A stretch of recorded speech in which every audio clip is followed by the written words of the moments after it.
Students, শুরু করছি memory in marbles. এবার দেখো মেমোরি ইন মার্বেলসটা কোন বিল্ডিংকে নিয়ে লেখা? তাজমহলকে নিয়ে লেখা। তাজমহল কোথায়? তাজমহল আছে আগ্রাতে। পৃথিবীর 7টা আশ্চর্যজনক বিল্ডিংয়ের মধ্যে এটা একটা। এই তাজমহলকে তৈরি করেছিলেন সম্রাট শাহজাহান, তৈরি করেছিলেন কার মেমোরিতে? তার কুইন মুমতাজ মহলের মেমোরিতে তিনি আগ্রায় এই তাজমহল তৈরি করেছিলেন। এটা আগ্রায় যমুনা নদীর পাড়ে অবস্থিত। চাঁদের আলোতে এই তাজমহলকে দেখতে খুব সুন্দর লাগে। তো আমরা শুরু করছি। Tarun studies in class 5। Tarun class 5-এ পড়ে। His teacher has given a task to the students of his class. তার টিচার তার ক্লাসের স্টুডেন্টদের একটা কাজ দিয়েছেন। He told them to write a paragraph on Taj Mahal. তিনি বলেছেন যে তাজমহলের ওপর একটা প্যারাগ্রাফ লিখতে। But Tarun does not know much about Taj Mahal. কিন্তু তরুণ তাজমহল সম্পর্কে বিশেষ কিছু জানে না। He only knows that it is a monument situated in Agra. Tarun শুধু জানে এটা একটা খুব সুন্দর সৌধ যেটা আগ্রায় অবস্থিত। Worried he came back home in the evening and asked his grandfather. তা তো কী করে লিখবে, ও তো বেশি কিছু জানে না তাজমহল নিয়ে। তাই জন্য ও চিন্তায় আকুল হয়ে বাড়ি এসে তার গ্র্যান্ডফাদার মানে দাদুকে জিজ্ঞেস করলো, grandfather can you tell me something about Taj Mahal? দাদু, আপনি কি আমাকে তাজমহলের ব্যাপারে কিছু বলতে পারবেন?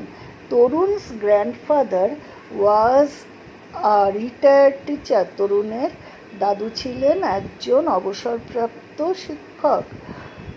হি knew a lot about this beautiful monument. তিনি এই সুন্দর সৌধটা সম্পর্কে অনেক কিছুই জানতেন। He smiled and said. Smiled মানে হাসলেন এবং বললেন, okay, if you promise to be a good boy. হ্যাঁ বলবো, তবে তোমাকে কথা দিতে হবে তুমি ভালো ছেলে হবে। I will tell you many things about the Taj Mahal. তাহলে আমি তোমাকে তাজমহলের সম্বন্ধে অনেক কিছু বলবো। Tarun promise not to be naughty. Tarun আর দুষ্টুমি করবে না বলল। So his grandfather began to tell him the story of Taj Mahal. সেই জন্য তরুণের গ্র্যান্ডফাদার তাকে তাজমহলের গল্পটা বলতে শুরু করলেন। Once upon a time there lived a prince name Khurram. খুররমটা আন্ডারলাইন করো আর প্রিন্সটা আন্ডারলাইন করো। এক সময় একজন রাজপুত্র ছিলেন, প্রিন্স মানে রাজপুত্র, যার নাম ছিল খুররম। হি ওয়াজ দি সান অফ জাহাঙ্গীর। জাহাঙ্গীরটা আন্ডারলাইন করো। তিনি ছিলেন সম্রাট জাহাঙ্গীরের পুত্র। অ্যান্ড দি গ্র্যান্ডসন অফ আকবর। আর আকবরের কথা তোমরা পড়েছ, সেই বীরবল আকবর। আকবরের তিনি নাতি। আকবর দি গ্রেট, মহান আকবরের তিনি ছিলেন নাতি। One day Khurram went to Meena Bazaar with his friend.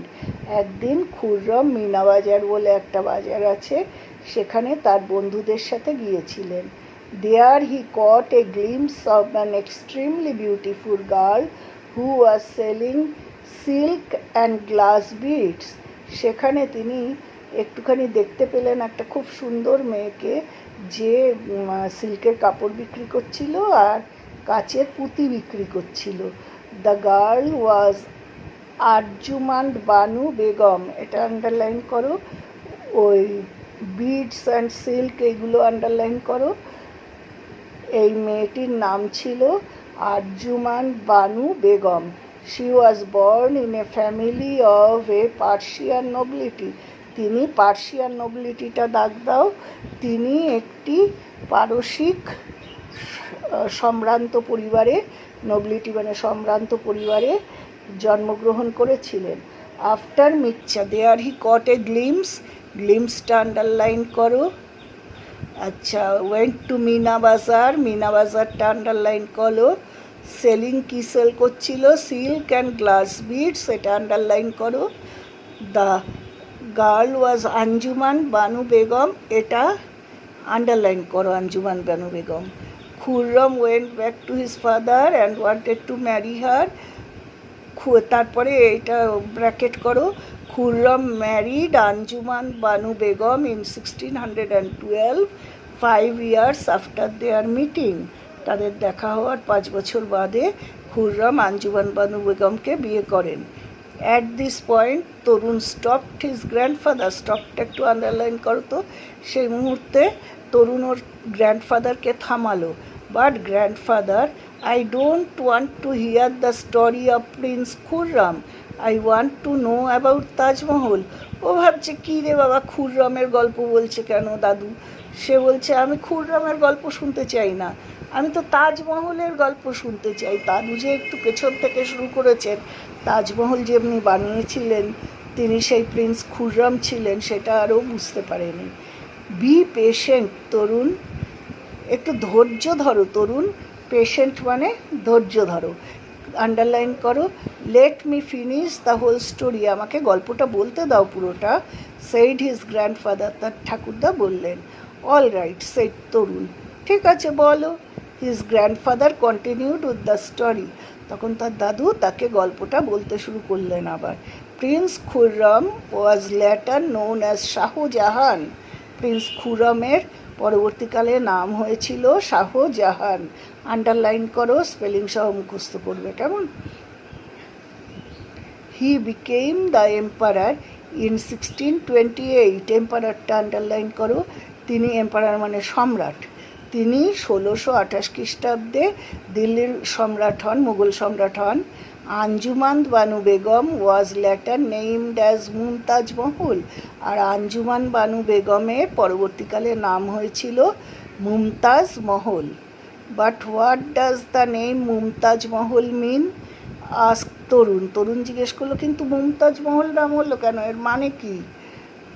It means the brightest crown of the world, answered his grandfather. এর মানে হলো ক্রাউন মানে হচ্ছে মুকুট, পৃথিবীর সব থেকে উজ্জ্বল মুকুট। Then he continued with his tale, তারপরে তিনি তার গল্পে চলে গেলেন। when Mumtaz was on her death bed, যখন মুমতাজ মৃত্যুশয্যায়, ডেথ বেড মানে মৃত্যুশয্যা, দাগ দাও।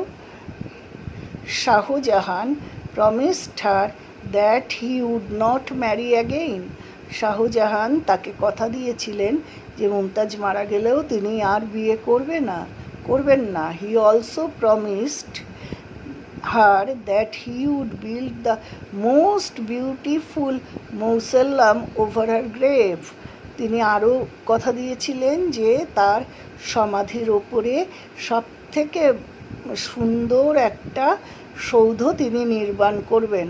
মৌসল্লাম মানে সৌধ, এটা আন্ডারলাইন করো মৌসল্লাম।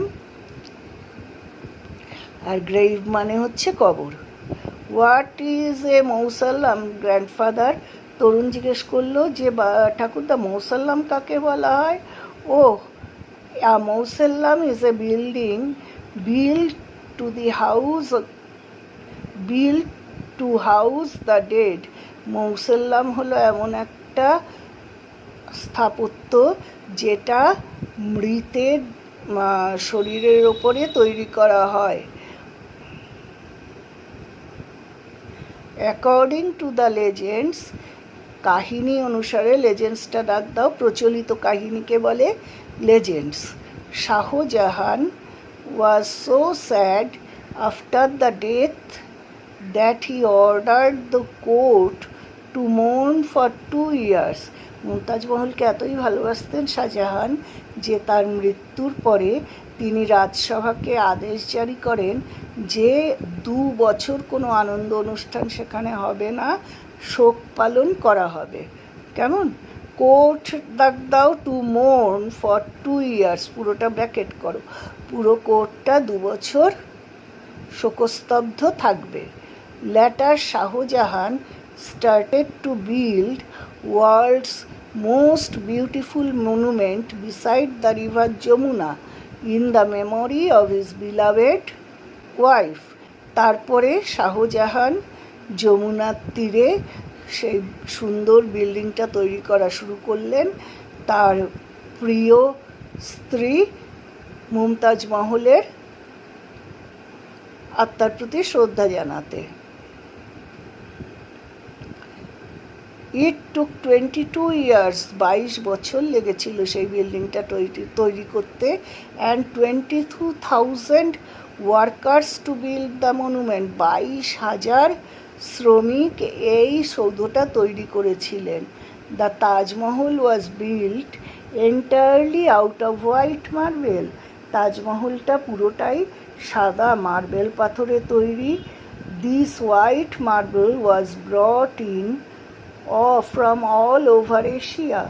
Taj Mahal was built entirely of white মার্বেলসটা ব্র্যাকেট করো, এন্টায়ারলি মানে পুরোপুরি, তাজমহল পুরোপুরি হোয়াইট মার্বেল দিয়ে তৈরি ছিল। দিয়ে এই মার্বেলটা সারা এশিয়ার বিভিন্ন জায়গা খুঁজে খুঁজে আনা হয়েছিল। When Shahjahan died in 1666, Shahjahan যখন 1666 খ্রিস্টাব্দে মারা গেলেন, his body was placed next to the grave of Mumtaz মহল, তার দেহটাকেও মুমতাজ মহলের পাশেই সমাধি দেওয়া হয়েছিল। This magnificent monument came to be known as the Taj Mahal. এই যে সুন্দর সৌধটা, এটারই পরবর্তীকালে নাম হয় Taj Mahal. It is now considered to be one among the 7 wonders of the world. এখন এটাকে পৃথিবীর 7টা সবথেকে বিখ্যাত আশ্চর্যজনক জিনিস হিসেবে মধ্যে একটা কল্পনা করা হয়। Grandfather paused for a moment, paused মানে থেমে যাওয়া, আন্ডারলাইন করো। গ্র্যান্ডফাদার এক মুহূর্তের জন্য থেমে গেলেন, মোমেন্ট মানে মুহূর্ত। Well, I have told you quite a lot today. তোমাকে আজ আমি অনেক বললাম। Will this be helpful enough? এতে কি তোমার কোনো উপকার হবে? Oh yes, now I can easily write the paragraph on Taj Mahal, said Tarun happily. হ্যাঁ, খুব ভালোই কাজে লাগবে আমার। ইজিলি মানে সহজে, আমি এখন সহজেই তাজমহলের ওপরে এক প্যারা লিখতে পারবো।